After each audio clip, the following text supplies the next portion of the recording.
The shell is inside me now. Joy brings me a new calendar for the new year, 1967. Before you know it, I've torn out the month of January and then the month of February. It's so short it goes quickly. And now it's Monday, March 13th. Time to go to the hospital and take another x-ray. Dr. Friedlich lifts his bushy eyebrows and smiles for the first time ever. Finally, you've healed. You won't need another cast. Really? Are you sure? Dr. Friedlich laughs. Of course I'm sure. I glance down at my right leg, which is not going to need another cast. I haven't seen it in 10 months. It's as hairy as my left leg.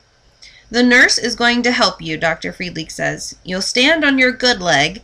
Let the other leg hang next to it. No weight on it. Want to give it a try? No, I say.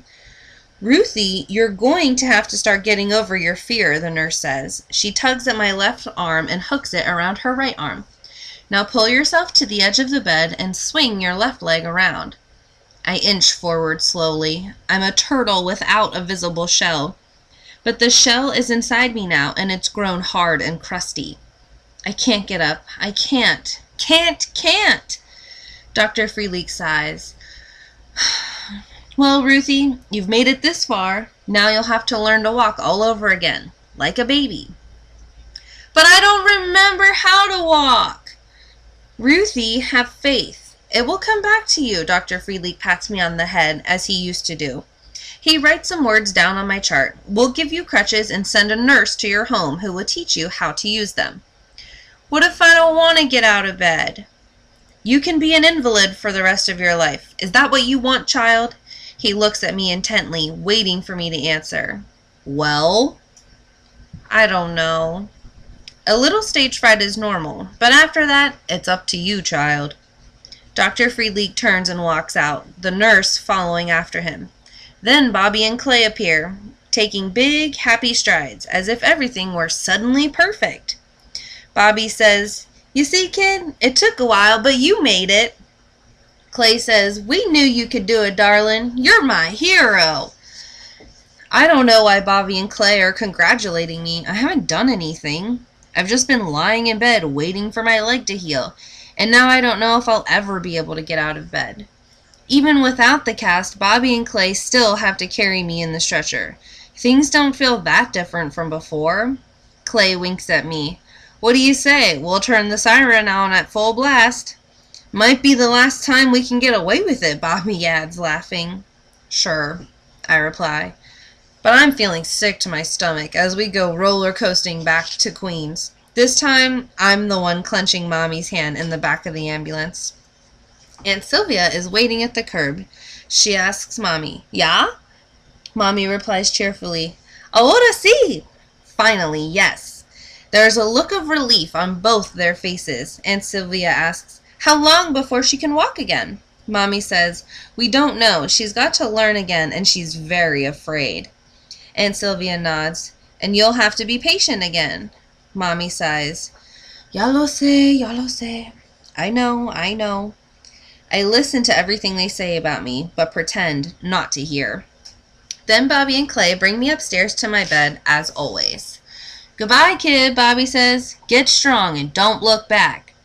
Clay says, I tell you, one day you'll forget you ever broke your leg. I hope so, I tell them. I'm really going to miss you. Better to miss us than to be needing us, Bobby says, and Clay laughs. They gather up the empty stretcher, and a second later, they're gone. Why is it that bad things have to happen so you learn there are lots of good people in the world? Then there's a knock on the door. It's Chico. He comes to the bedroom and says, Hello, Ruthie. I'm so glad your cast is off. Now you'll learn to walk and everything will be all right. I'm afraid to get out of bed, Chico. But you'll do it anyway, mi cielo. Have faith. Chico, why do you look so sad? I have to go back to Mexico. But you're not going forever, are you? I don't know yet. You see, my father died, mi vida. He sat down in his favorite chair to read the newspaper, and his heart just gave out. Just like that. Now my mother is all alone. Oh, Chico, I'm so sorry. I want to give Chico something to console him, and I remember the embroidered handkerchief from Cuba that Mommy let me keep. Here, Chico, I say, passing it to him. Gracias, mi corazón. It's sweet of you to offer me such a beautiful gift. It's from Cuba. It's the only thing I still have from Cuba.